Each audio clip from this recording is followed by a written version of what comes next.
Vi sidder lige her med Koranen, hvor vi har nogle vers fra Surah Al-Ghafir, vers nummer 40, eller vers nummer 38, hvor den siger: And the man who believed urged, O my people, follow me and I will lead you to the way of guidance. O my people, this worldly life is only a fleeting moment of enjoyment, whereas the hereafter is truly the home of settlement. Whoever does an evil deed will only be paid back with its equivalent, and whoever does good, whether male or female, and is a believer, they will enter paradise. Det er meget, meget simpelt, det der bliver sagt her. Enhver kan forstå det. Alhamdulillah. Det er også den skønhed ved Koranen. Vi får at vide af ham her, manden, som er en af Faraos folk. Faraos folk, som var kuffar. Han er den troende blandt dem. Og han siger til dem, hvor let det er, det her religion. De skal tro på Gud. Vi skal alle sammen tro på Gud og handle godt. Handler vi dårligt, så bliver vi mødt med det dårlige. Handler vi godt, så bliver vi mødt med det gode. Det er så simpelt, den her religion er. Jeg siger det selv som en revertit til den her religion.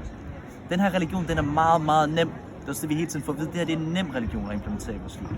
Og implementere i vores hjem, og implementere på gaden, og den måde vi arbejder. Alhamdulillah. Men han snakker også om noget helt andet, når han siger, åh, mit folk. Hans folk, det er kuffar. Hans folk, det er ikke mu'minin og mu'minat.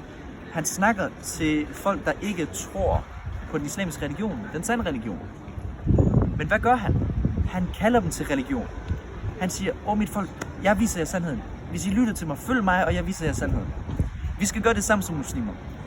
Vi skal få alle folk her, dem der går rundt her på gaden, vi skal vise dem islam. Det kan vi gøre på mange måder. Vi kan dele Koranen ud. Vi kan sidde og snakke med dem meget akademisk og dit og dut og dat. Det er også skønt, og det fungerer rigtig, rigtig godt.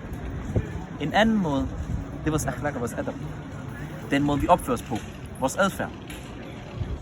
Du kan have den bedste tunge, du kan sige de bedste ting. Men hvis du ikke opfører dig ufølger dem, hvad nytter det så? At smile, at handle godt, at handle retfærdigt, det er i sig selv kæmpe darmer. Og det er det, vi opfordrer jer til, alle brødre og søstre. At være ligesom ham, der siger, åh, mit folk, følg mig.